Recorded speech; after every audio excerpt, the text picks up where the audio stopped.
इस वीडियो में हम पढ़ेंगे धातुमल यानी कि स्लैग या इसको स्लज भी बोलते हैं। ठीक है, चलिए स्टार्ट करते हैं। प्रकृति में जो अधिकतर धातुएं हैं जैसे कि आपका लोहा हो गया, कॉपर हो गया, लेड, निकल और अन्य सभी प्रकार की जो धातुएं होती हैं वो इम्प्योर स्टेज में, ठीक है, इम्प्योर स्टेज में पाया जाता है। इम्प्योर स्टेज में किस अवस्था में? आपका ऑक्साइड हो गया, सिलिकेट हो गया, इस रूप में ये पाया जाता है। ठीक है, इसको हम लोग और भी कहते हैं, और यानी कि आप मिनरल भी बोल सकते हैं इसको, क्योंकि मिनरल से क्या बनता है? आपका मेटल का परसेंटेज ज़्यादा रहने पर और बनता है। तो सबसे पहला पॉइंट यही है कि प्रकृति में ये जो धातुएं होती है वो इम्प्योर स्टेज में पाई जाती हैं। बहुत कम ऐसे धातुएं हैं जो प्योर स्टेज में पाया जाता है, जैसे कि आपका हो गया गोल्ड हो गया, प्लेटिनम हो गया, ये सब क्या होते हैं? आपके प्योर स्टेज में पाए जाते हैं। ठीक, धातु निष्कर्षण प्रक्रिया में जब इन अयस्कों का प्रगलन यानी कि स्मेल्टिंग किया जाता है, क्या करते हैं? एक्सट्रैक्शन ऑफ मेटल के प्रोसेस में जब इसका स्मेल्टिंग करते हैं तो बहुत अधिक तापमान पर इसका स्मेल्टिंग करते हैं। यहाँ पर क्या होता है? जो इम्प्योरिटी रहता है, ये इम्प्योरिटी जो होता है वो गलित अवस्था में मेटल से, ठीक है, जब मोल्टन स्टेज रहता है मेटल का, उससे अलग हो जाता है। अलग हो जाता है वो, उसी को हम लोग क्या बोलते हैं? स्लज बोलते हैं। ठीक है, क्या कहता है ये? धातु निष्कर्षण प्रक्रिया में जब इन अयस्कों का प्रगलन बहुत अधिक तापमान पर किया जाता है तब यह अशुद्धि गलित अवस्था में धातु से अलग हो जाता है, इसी को हम लोग स्लज बोलते हैं। अर्थात ये कह सकते हैं कि स्लज क्या चीज़ है? स्लज जो है वो अशुद्धियों के मिश्रण का सम्मिलित रूप है। ठीक है, इम्प्यूरिटी का जो मिश्रण है, सम्मिलित रूप है, वो सम्मिलित रूप क्या कहलाता है? आपका स्लज कहलाता है। स्लज जो होता है वो दो प्रकार से बन सकते हैं। ठीक है, यहाँ पर क्या बोलता है ये कि जो आपका इम्प्यूरिटी है, इम्प्यूरिटी से क्या बन रहा है? कंपाउंड फॉर्म में आपका स्लज बन रहा है। मतलब स्लज क्या चीज़ है? स्लज जो है यानी कि वो इम्प्यूरिटी को अगर आप ऑक्साइड के साथ रिएक्शन कराते हैं, या इनडायरेक्टली मैं ये कहूँ कि फ्लक्स के साथ रिएक्शन कराते हैं, तो वो क्या बनता है? आपका स्लज बनता है। यानी कि स्लज जो है वो इम्प्यूरिटी और आपके फ्लक्स का कंबाइंड रूप है। इसे हमने पहले ही देखा था। क्या देखा था? जो गैंग होता है वो फ्लक्स के साथ रिएक्शन करता है और क्या फॉर्म करता है? आपका स्लज का फॉर्मेशन करता है। ठीक, यहाँ पर देखते हैं कि ये जो स्मेल्टिंग का प्रोसेस होता है वो दो प्रकार का होता है। ठीक है, एक होता है आपका फेरस स्मेल्टिंग, एक होता है आपका नॉन फेरस स्मेल्टिंग। तो फेरस और नॉन फेरस स्मेल्टिंग में जो स्लज बनता है वो दोनों अलग अलग प्रकार का बनता है। इस पॉइंट को आप लोग याद रखिएगा कि फेरस स्मेल्टिंग जो होता है दो प्रकार का होता है, और उसमें जो स्लज बनता है वो अलग अलग प्रकार के स्लज बनते हैं दोनों ही प्रोसेस में। यहाँ देखते हैं कि कॉपर का जब प्रगलन करते हैं, ठीक है, कॉपर का जब स्मेल्टिंग करते हैं यानी कि प्रगलन करते हैं, तो ये वाला जो स्टेज होता है वो होता है आपका non ferrous smelting. Extraction of copper में जो स्मेल्टिंग प्रोसेस होगा वो किस प्रकार का स्मेल्टिंग है? नॉन फेरस स्मेल्टिंग है। ठीक है, इसके अंतर्गत ही आता है। अतः अशुद्धियाँ जो होती है वो FeO है, और ये गालक यानी कि SiO2 फ्लक्स के साथ रिएक्शन कराते हैं और FeSiO3 के रूप में ये अलग हो जाता है। मतलब यहाँ पर क्या अशुद्धि क्या है? आपका FeO, ये आपका अशुद्धि है यानी कि इम्प्योरिटी है। यहाँ पर फ्लक्स के रूप में SiO2 मैंने यूज़ किया, दोनों आपस में रिएक्ट करके FeSiO3 यानी कि आयरन सिलिकेट बनाता है। ये क्या है? आपका स्लज है। यही क्या कहलाएगा? आपका स्लज कहलाता है। ठीक है, चलिए आगे देखते हैं। लेकिन जो फेरस स्मेल्टिंग होता है, उस फेरस स्मेल्टिंग में क्या करना पड़ता है? लॉस ऑफ आयरन को हमें कम करना पड़ता है। मतलब कोई ऐसा प्रोसेस अपनाते हैं जिससे हमारा जो लोहे का जो हानि है वो कम हो, मतलब लोहा जो होता है वो हमें अधिक से अधिक मात्रा में प्राप्त हो। ठीक है, तो इसके लिए हम लोग क्या करते हैं? मुख्यतः कैल्शियम का ऑक्साइड हो गया, सिलिकॉन, मैग्नीशियम, ठीक है, और आपका एल्यूमिनियम, इनका यूज़ किया जाता है ताकि आपका जो आयरन है वो इसका जो लॉस है वो कम हो जाए। जो नॉन फेरस मेल्टिंग होता है, इस फेरस मेल्टिंग में हम CaO, SiMgAl इन सब का उपयोग करते हैं ताकि जो लॉस ऑफ आयरन हो, ठीक है, आयरन का जो नुकसान हो रहा है, पहले वाला प्रोसेस में क्या था? आयरन जो है वो FeSiO3 के रूप में अलग हो गया था। तो यहाँ पर क्या होता है? आयरन का लॉस होता है। तो इसी लॉस को कम करने के लिए क्या करते हैं? हम इनका यूज़ करते हैं ताकि आपका आयरन का जो लॉस है वो कम हो, तो हम कम हो जाए।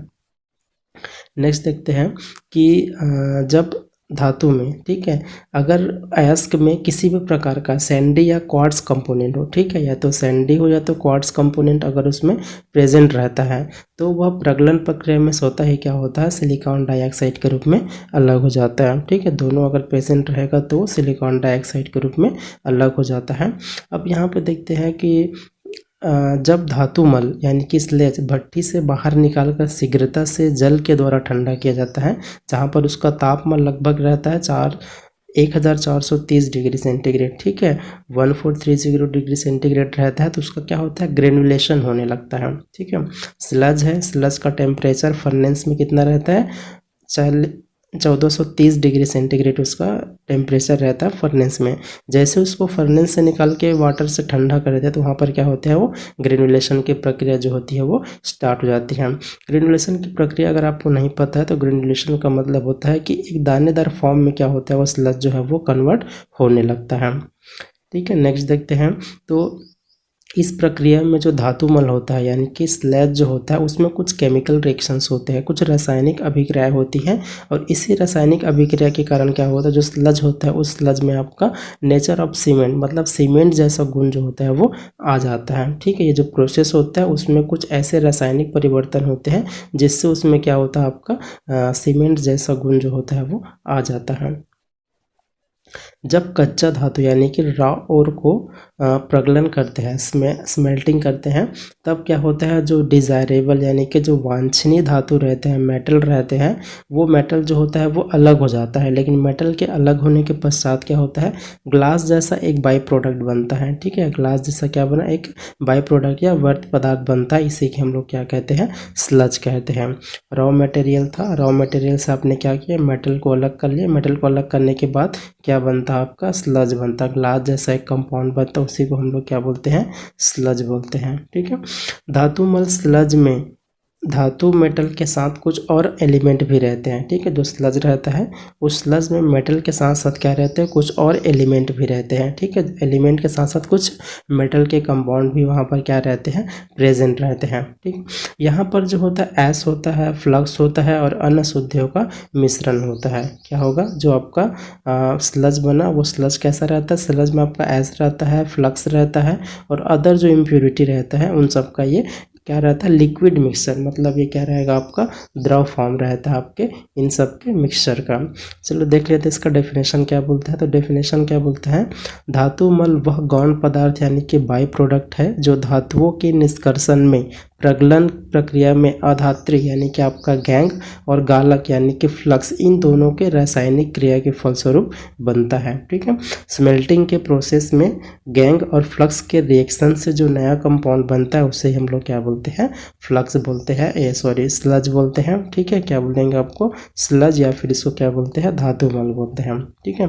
कुछ केमिकल रिएक्शंस के थ्रू मैं आपको समझाने की कोशिश करता हूँ। जैसे कि एक्सट्रैक्शन ऑफ कॉपर होता है, तो एक्सट्रैक्शन ऑफ कॉपर में देखिए और होता है आपका कॉपर पायराइट, और गैंग होता है FeO आयरन का ऑक्साइड, और फ्लक्स होता है आपका SiO2। तो ये जो गैंग होता है वो बेसिक नेचर का होता है और जो फ्लक्स होता है वो एसिडिक नेचर का होता है। दोनों के रिएक्शन से आपका क्या बनता है, आयरन सिलिकेट बनता है, यही क्या है, आपका स्लज है, ठीक है। सेकंड और एक और रिएक्शन आपको बताता हूँ। सेकंड रिएक्शन में आपका एक्सट्रैक्शन ऑफ आयरन देखते हैं।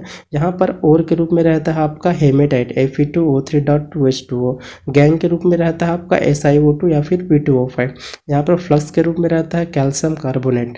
तो ब्लास्ट फर्नेस में क्या होता है, कैल्शियम कार्बोनेट जो होता है CaA और CO2 के रूप में अलग हो जाता है। तो CO अब रिएक्शन करेगा SiO2 और P2O5 से, तो यहाँ पर क्या होता है, ये कैल्शियम सिलिकेट और कैल्शियम फॉस्फेट बनाता है। तो कैल्शियम सिलिकेट और कैल्शियम फॉस्फेट क्या है, आपका स्लज है, ठीक है। इस प्रकार से शायद एक इस केमिकल रिएक्शन के थ्रू आपको समझ में आ गया होगा। चलिए देखते हैं इसके कि कौन कौन से इसके प्रॉपर्टीज़ है। तो प्रॉपर्टी में देख लेते हैं।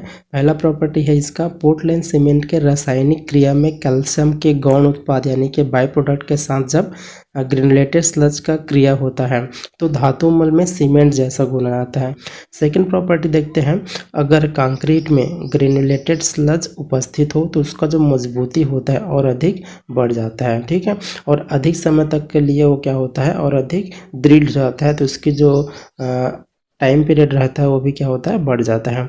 क्योंकि क्या होता है, इसका जो पारगम्यता होता है यानी कि परमेबिलिटी कम हो जाती है और टिकाऊपन यानी कि ड्यूरेबिलिटी जो होती है वो बढ़ जाती है। तो इसका सेकंड प्रॉपर्टी है।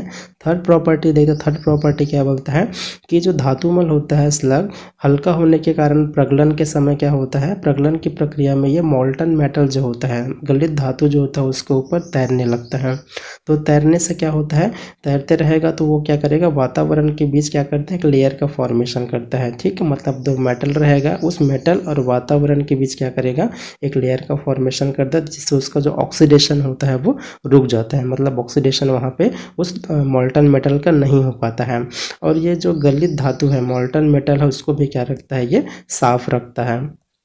नेक्स्ट प्रॉपर्टी देखते हैं, यह गलित धातु यानी कि मोल्टन मेटल से ठोस धातु यानी कि सॉलिड मेटल के बनने तक किसी भी प्रकार के पुनः ऑक्सीकरण रीऑक्सीडेशन प्रोसेस को रोक देता है। फिफ्थ प्रॉपर्टीज का देखते हैं, कुछ प्रगलन की क्रिया में यह धातु मेटल से ज़्यादा कीमती होता है। जैसे कि एग्जांपल के लिए देखते हैं, जब इल्मेनाइट स्मेल्टिंग में टाइटेनियम डाइऑक्साइड प्राप्त करते हैं तो वहाँ पर जो आपका धातुमल बनता है वो कई आपके मेटल से भी क्या होता है, कीमती होता है। इसका उपयोग देख लेते हैं कि कौन कौन से उपयोग है इसके स्लज के या धातुमल के। तो पहला उपयोग है आपका, धातुमल का उपयोग सीमेंट की तरह ही बिल्डिंग आदि बनाने में किया था। जैसे कि मैंने पहले आपको प्रॉपर्टी में बताया कि इसमें क्या होता है, सीमेंट के प्रॉपर्टी आ जाते हैं, तो इसका उपयोग बिल्डिंग बनाने में किया जाता है। ग्रेनुलेटेड जो सीमेंट है इसका जो उपयोग है कंक्रीट में पोर्टलैंड सीमेंट के साथ ब्लेंडर सीमेंट के रूप में किया जाता है। सेकंड इसका यूज़ देख लेते हैं, तो यातायात के लिए रोड बनाने में भी इसका उपयोग किया जाता है। थर्ड देख लेते हैं, धातुमल यानी कि स्लज से बहुत अच्छी गुणवत्ता या क्वालिटी का क्या बनता है, कंक्रीट का निर्माण होता है। अब इस कंक्रीट का उपयोग कहाँ पे करते हैं, ब्रिज बनाने में। ठीक है, मुख्यतः कहाँ कहाँ पे होता है, ब्रिज बनाने में।